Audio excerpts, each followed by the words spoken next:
Everyone, my name is Zach Gaidar. I will be hosting our conversation this evening. I'll go through the agenda momentarily, some outcomes, we'll show a few clips, and then we'll wrap up with a discussion. I'll also introduce Jenny Miguel is on the line. If you need any assistance, please reach out in the chat to her. Abby is also here, but he's also not here. So please, just any conversations needing to be had outside of this, please do so at the appropriate time. I'm going to share my screen.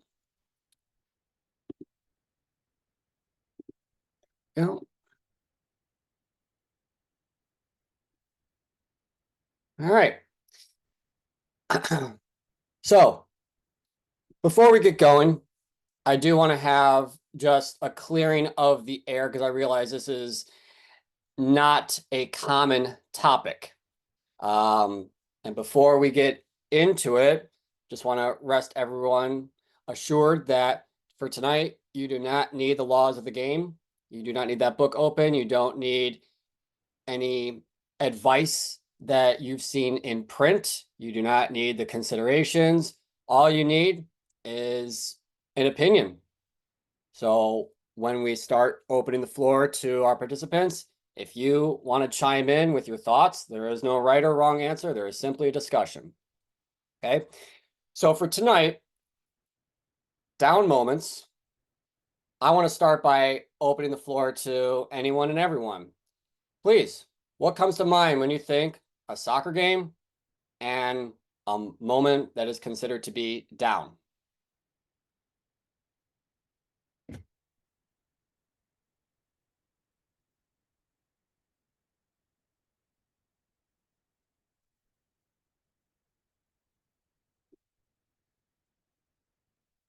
I see Walter said waiting for a restart. Excellent. Anyone else?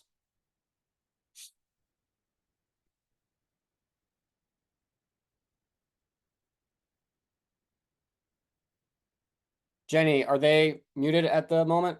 They can unmute themselves, but they've put halftime, injury was another one they're posting on the chat. Okay, so yeah, referees, if you want to unmute for this moment, that would be perfectly fine.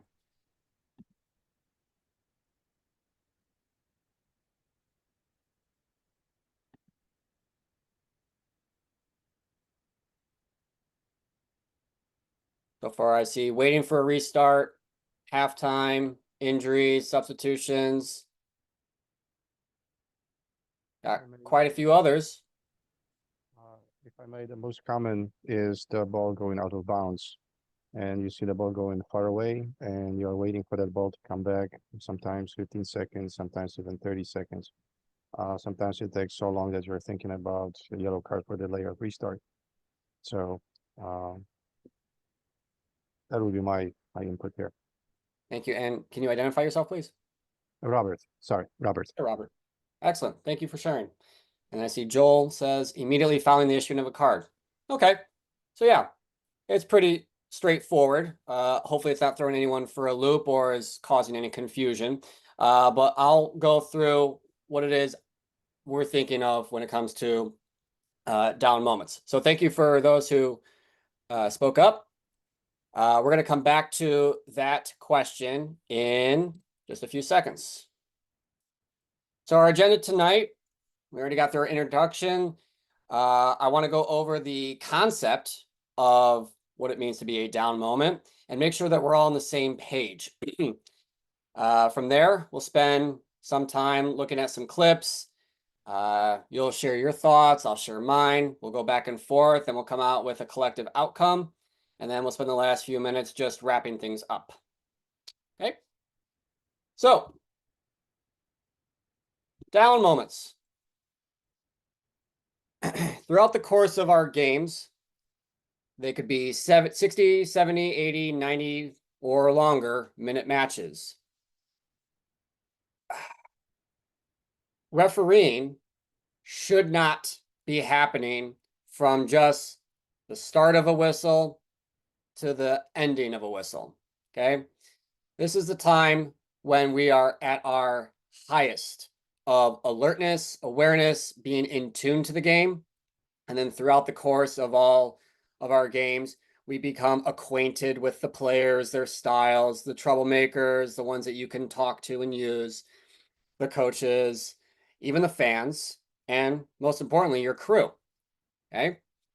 But what we don't talk enough about at our clinics, our workshops, our certification, recertification classes, our on-field sessions, and what I'm noticing a lot of is even in our pregame and postgame is we get the occasional referee explaining to assistant referees, watch my back.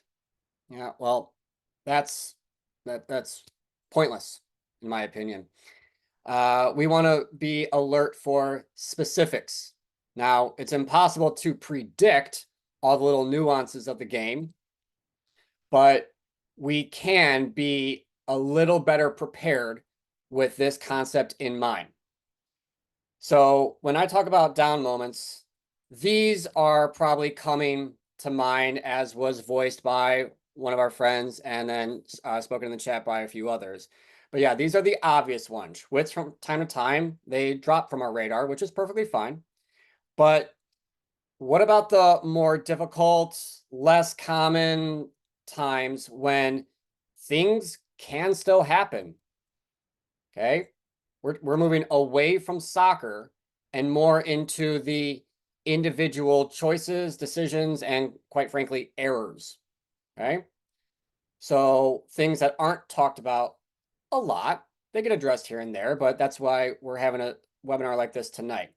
So when we talk about the ball's still in play, but there are moments where everyone on the field needs to readjust their focus because the dynamic has changed. Team A loses the ball to Team B. Team B is fighting to get into more of a defensive or offensive shape.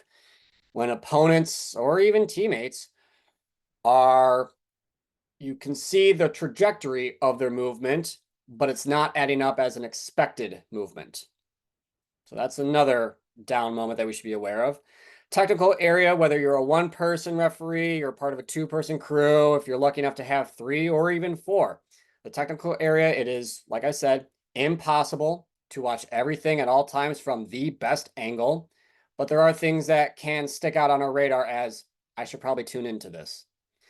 Subs exiting the field in uncommon areas. We do our best to keep an eye on both that exchange and then the game when it restarts. But there are times when we should hyper focus on those subs leaving the field. The ones I think was mentioned in the chat, halftime, absolutely. And then the end of regulation, when everyone's supposed to be friendly, saying good game. And we all know that doesn't always happen. So those are the moments when we still need to be on our guard and, if possible, even more in tune to the moment, to the situation, to the personnel involved. Okay. So that's where our mindset should be moving forward into these clips. I have a few that we're going to look through. This first one, I am going to chop it up so that we can get just a general feel for what it is we're looking at. We'll make some predictions. We'll see what actually happens, and then we'll have a discussion from there. So while you are all muted now, please be ready to speak up and add to the conversation. All of these clips do come with audio in the background. Do your best to disregard that and just focus on the video.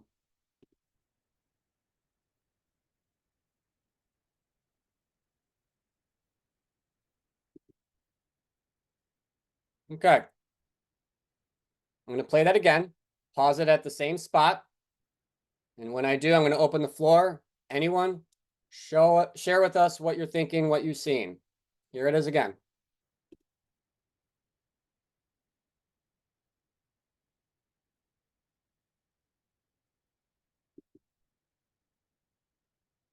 What do we see? Please unmute yourself.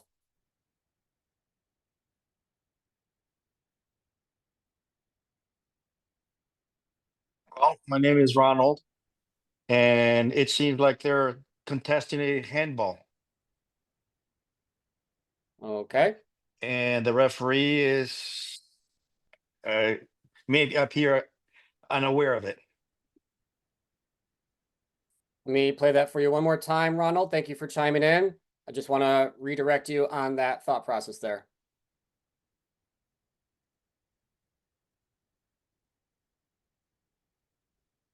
Okay, so Ronald, if you're still on, Yes.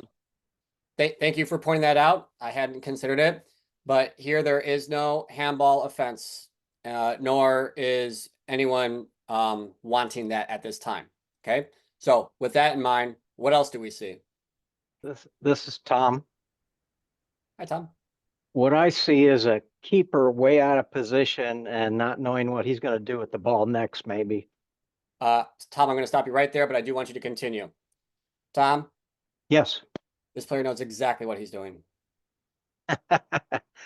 He may know what he's doing, but as a referee, we don't know if he's going to throw the ball away or, and he knows he's far away from his own goal, and he doesn't want to give it to that red attacker right in front of him. Brilliant, Tom. Thank you so much. Okay. We got a keeper well out of his normal position. And now we have the what if questions running through our head. Okay. It's a little off to the side, but lead AR right here. He's got a number of things to think about. Referee, more to the left, but still in plain, clear sight of what's happening, is thinking exactly what you're thinking, Tom. Would anyone else like to add to this?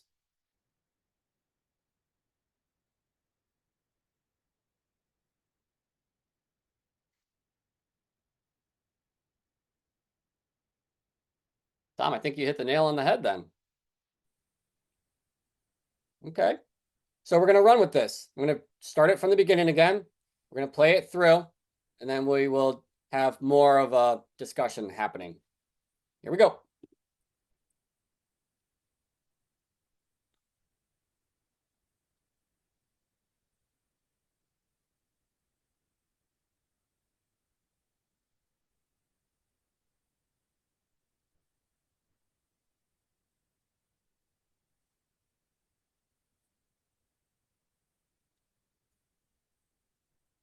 All right. You only get it once. Someone, please, talk to me before I start calling names.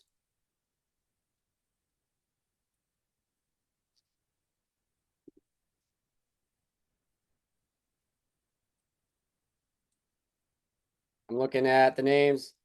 Eric Kallstrand, are you on? I am. Eric, were you able to see the clip? I was. Thoughts? Looks like the goalie was trying to delay the game by bringing it back to the box and was trying to distract everybody. So should be given a yellow card at that point. Okay. Thank you.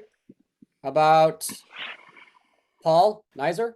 Yeah, I mean, can you ask Zach? Can you clarify what the question is? Like what? And I think I can provide a more targeted answer. What do you see?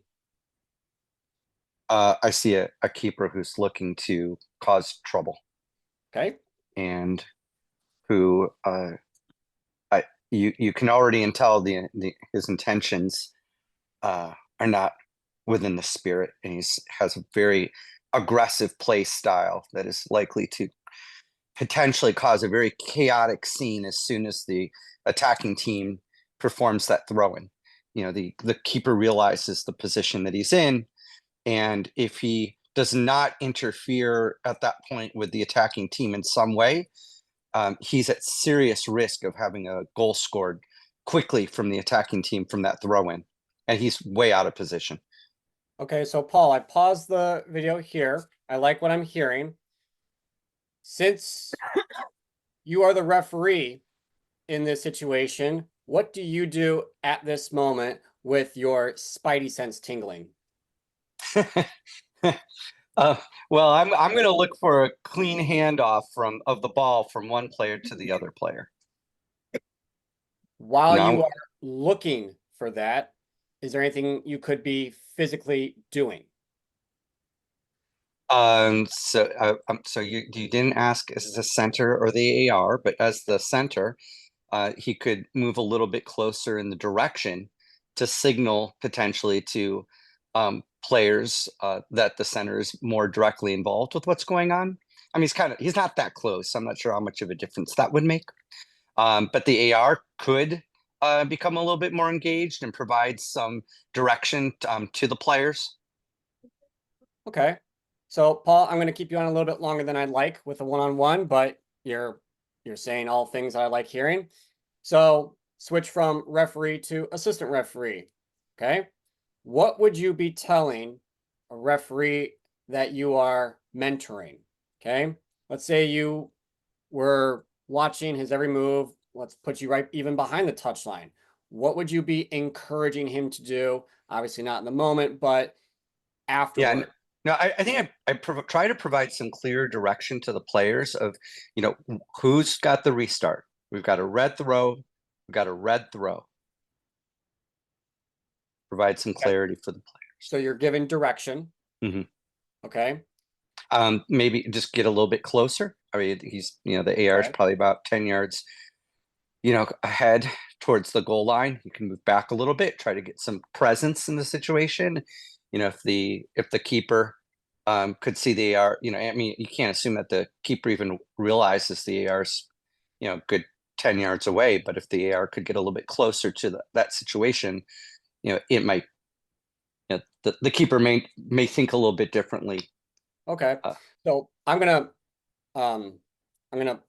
end with a fantastic word that you use, and that was presence. And I agree, assistant referee, his duties at this very moment are to signal the direction of the throw-in and then be of assistance to the referee. Now, you were correct in saying that the referee is watching, and I believe you said waiting. Okay. I'm going to jump on that waiting comment as we wrap up. Not that there's anything wrong with it. And I do agree there's not much he can do being this distant from play.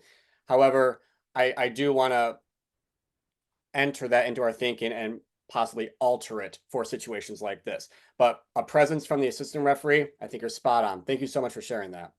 You're welcome. Okay. So we're going to keep that in mind without concluding that thought, as it will lead into this next one. Okay. So if you are muted, please remain muted. If you are unmuted, please hold off on voicing your thoughts right away. For this one, wait, it goes one-on-one here with. We're going to watch it in two different angles.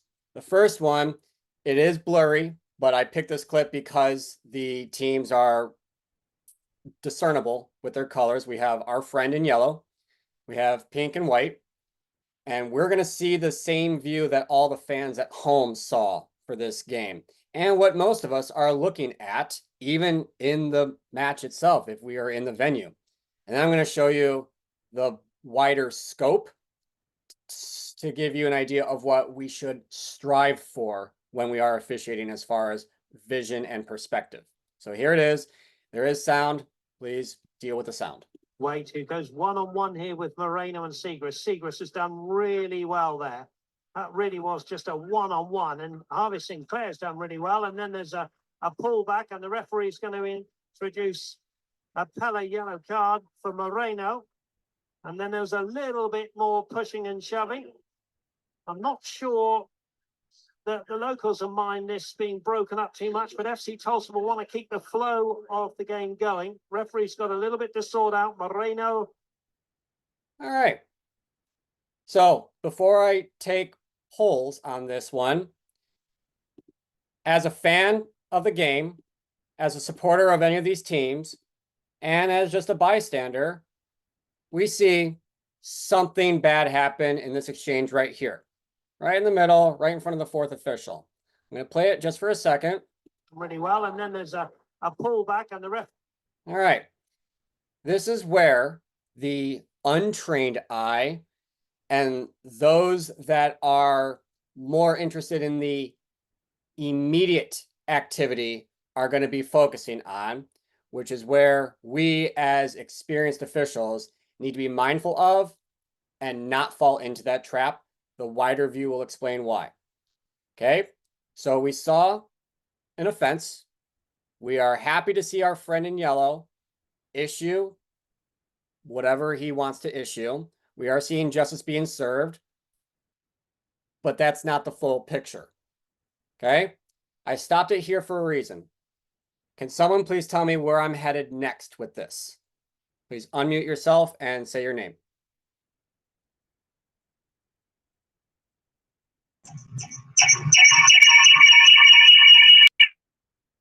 Perhaps someone else?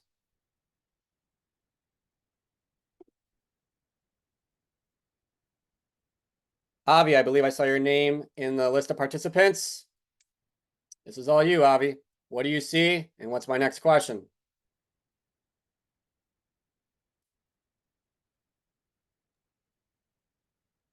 Davis. Abby, are you here? Maybe he stepped away for a bit. Paul Rojas. No, sorry. Bradley Santiago. Oh.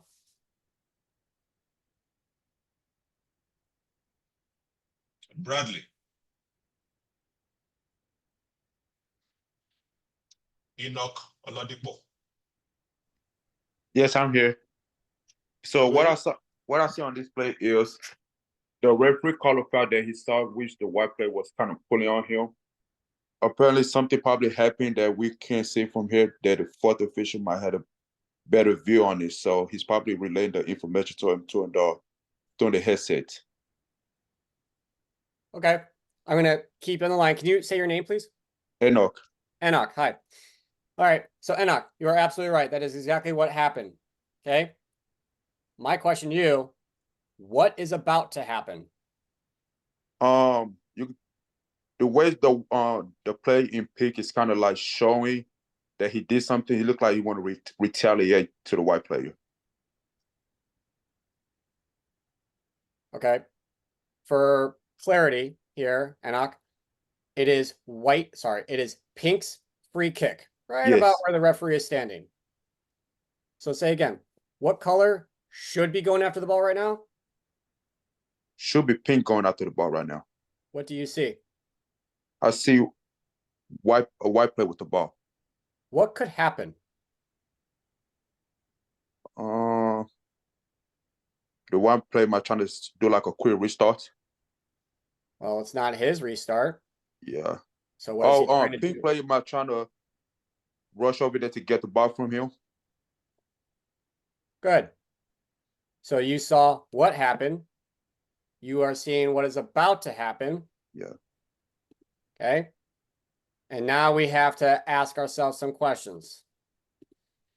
What could we do to maybe prevent an instance like this from escalating and becoming worse? Okay. I want you to put yourself in the referees, the fourth officials, AR2, AR1. I want you to put yourself in anyone's shoes.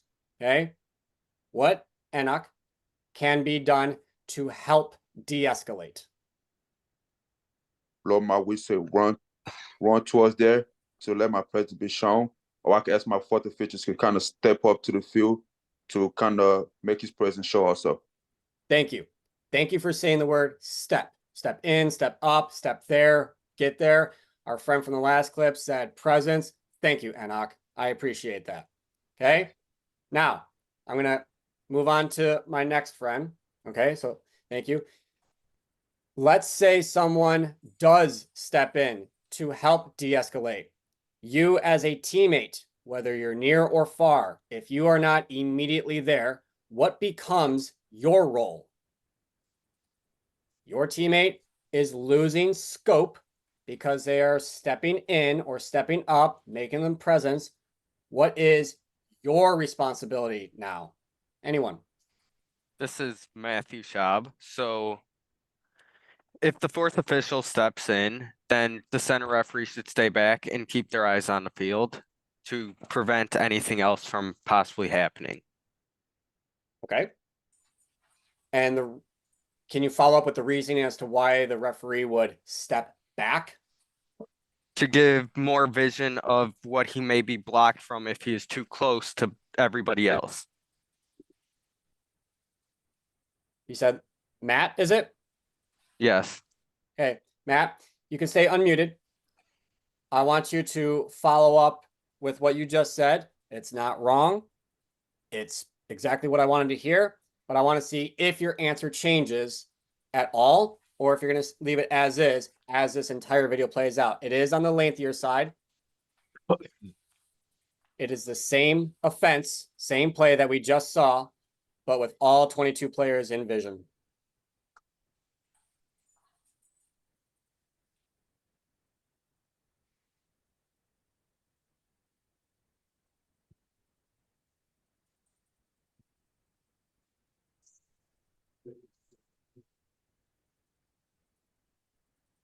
You still there? Yep. How many friends in yellow do you see? I have 3 of them because AR1 is also coming down the touchline towards the incident. Okay. So who's got the best seat in the house at this point? AR1 would have the best view of everything. You're saying the assistant referee that we see on camera right now has everything that he needs right in front of him? Him and AR2 would have a good view across the field. Thank you for including our 4th teammate, which I understand we don't all have at all of our games. We're actually rather lucky if we get 3, but if we get 4, wow, it's a good game. Everyone's better be on their best performance ever. And the reason I'm glad you brought in our 4th friend, the one who's off camera right now, is because of this. Based on this still shot, where should our eyes be? In other words, what looks different? What would be considered a mass confrontation. Okay. Earlier on, when I had the slide up saying what down moments and off the ball situations look like, ball's clearly out of play. Referee, 4th official have their hands full. AR1, who's in our screen, has a pretty good view, not of everyone, but a pretty darn good view. But as you can see, his attention is going from the 20 players that we see here and his 2 teammates right here. That allows for something to stand out. I'm going to play the clip for a few seconds, see if you can spot it. Here we go.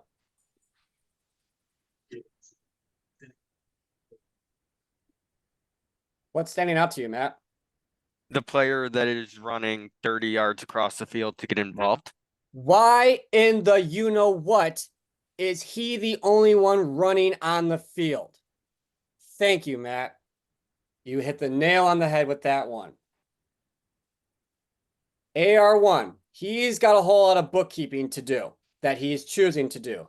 4th official referee, they've got instigators, they got offenders, they got everyone that was immediately involved.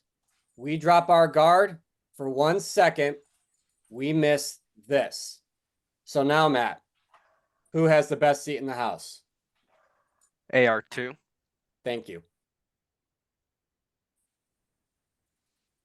If we do not see something that is out of the ordinary, outside of expectation, we miss valuable information. Here it is, and you come up with your own opinion. Here we go.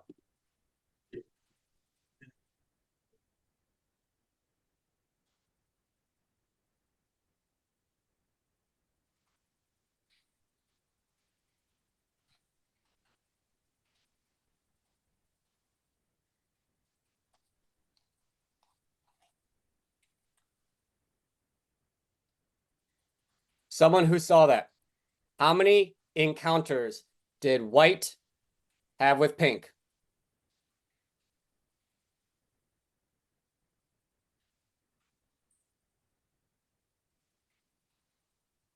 There was about 2 to 3 situations where they encountered each other. How many did the immediate referees and teammates see? Probably one of them, if maybe 2, depending on if the center had turned around quick enough, but AR2 most definitely saw most of it. And Matt, last one on this. What are you doing as AR2? If you have comms, talk to your center referee. If you do not have comms, call him over and tell him what you saw. So then you can provide the information that is needed for any misconduct. Thank you, Matt. Well done. Does anyone have any questions on this clip? Down moments, referees. They happen. Are you carding that guy that ran across the field to confront? Different conversation for a different topic for a different night. I Okay. just want to see if we are alert to what everyone is not. Fair question, not for this evening's conversation. Okay. I do want to wrap up with this clip. It is a two-part. Okay. I'm going to play this one through its entirety. And then I want to show you the follow-up afterward. I want you to note the time. We are into stoppage time of the first half. We are in a 1-0 situation. And whatever is going to happen may take a little bit longer, as we need a minimum of 4 minutes of stoppage time. Here it is in its entirety. Stuck out in talking with Benny Failhaber this week. He said, we have the talent, and honestly, we've played in a way this year where we are good enough, as this is a silly play by Rindov. A foul and a free kick will come in a very dangerous area here for Vancouver. It'll be a yellow shown, and credit the hustle of Florian Chateau there.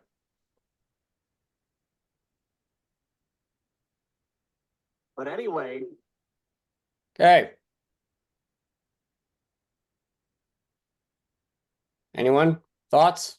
What they see?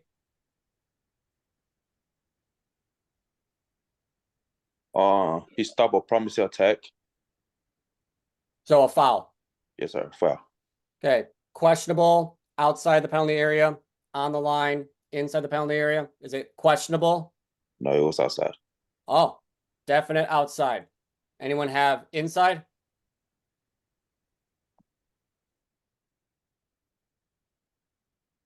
Good. And then I believe Enoch, was that you? Yes, sir. That was me. Did you see what the referee awarded? Yeah, he's a foul with a yellow card. Did you see what the restart was? No, I did not. Here it is again. He awarded a PK.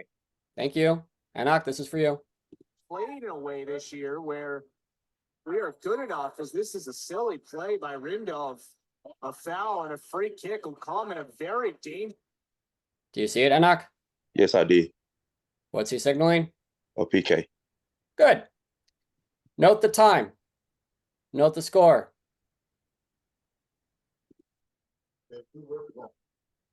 This is approximately 2 to 3 minutes after that incident. Still have 45 minutes or more of playing time. I want you to look at walking, or at the very least, moving paths of as many players and personnel as you can, and tell me when I pause it, what stands out to you.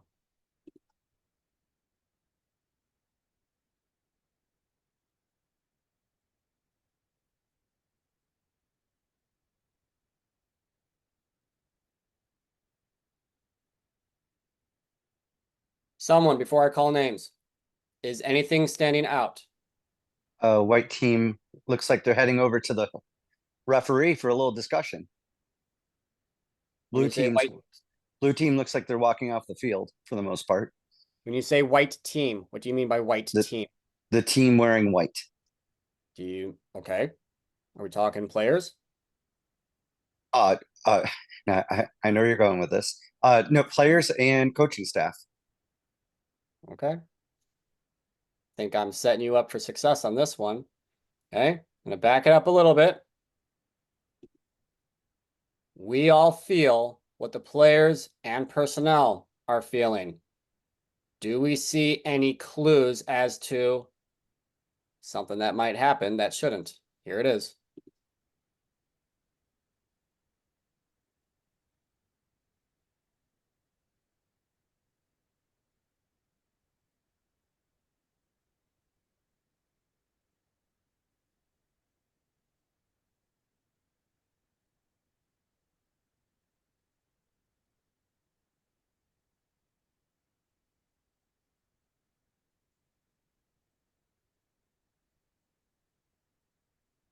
No right answer, no wrong answer. Who saw what? I saw the coach run up, get the ball to trying to confront the ref about the previous play about the PK you might have called. I'm gonna reword your statement. There was no trying in his confrontation. Yeah. This was a successful confrontation. Thank you, Anak. Someone else. I see two things. My name is Jesus. Who's First, this? I see Jesus Guzman.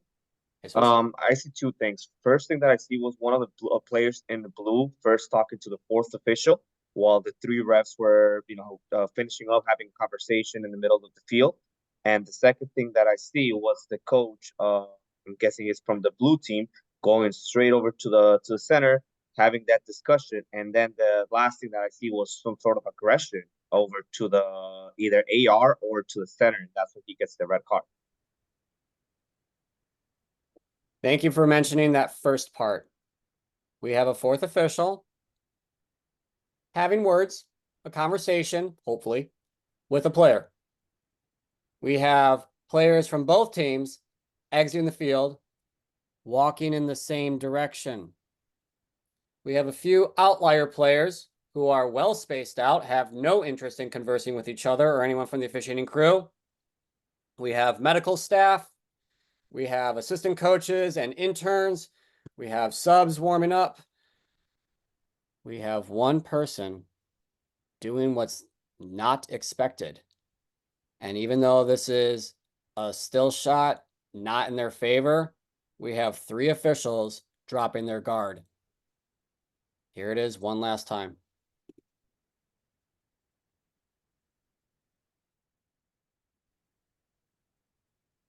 What are the referees doing?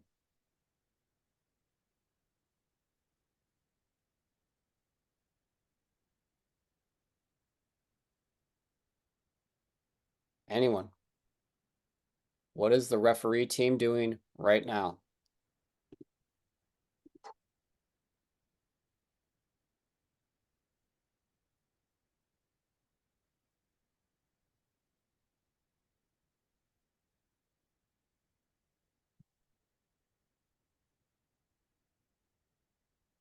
The three of them are still, as a team, the three referees are still together. Where are they moving? Across the field still, aren't they? Oh. When you say across the field, what do you mean? Coming back towards half line. Towards the upset coach. Okay. I am phrasing it like this because I want us to have something in mind when it comes to proactive and preventative officiating. At some point in all of our games, we are going to have opportunities to give players, athletic trainers, coaches, even the fans, options. When we give them options, if we choose to give them options, we are being the most preventative and proactive we can be. When those three referees, eventually with their fourth teammate, walk towards the coach, who in no way, shape, or form should be walking towards them, we have suffocated that coach's options, and we are already making up our mind as far as misconduct. In no way, shape, or form should coaches for our youth games, high school games, college games, semi-pro games, and so on, should none of them be approaching us. Friendly exchanges, we read the room. Hey, good game, nice working with you. Those tend to happen from time to time. If we do not read the situation, a game-changing KMI minutes earlier, leading to a PK, not everyone's going to be happy. We approach a heated coach, player, anyone, we cut off their options, and we are at that point, as someone said earlier, waiting to administer any misconduct that we happen to have in our mind without giving that player, that coach, a way out. That is backseat officiating. And I want us to be aware that if we did not do our best to avoid that by being proactive, we're taking the game away from the players and coaches. I'm not saying that this is going to happen all the time. There are times when our options are cut off and we have to go with what we're given. But can someone, anyone in that last example, give me one tool, one option the referee crew had for that coach?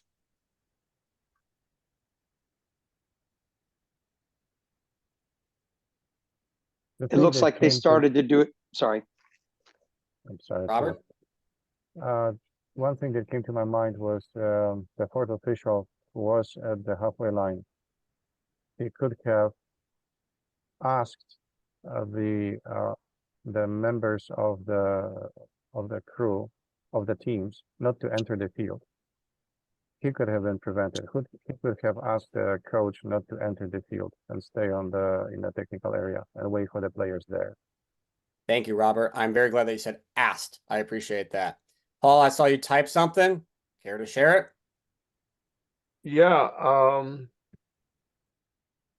probably walking away from it instead of going towards their bags by half line. Just stay right there close to the restraining arc or something like that, and just wait. Walk away. It, in the weirdest way, sounds disrespectful. You know, as a referee, as an assistant referee, as a referee supporter and advocate, you are actually helping those who are not in a position to have a conversation still continue and participate in the game.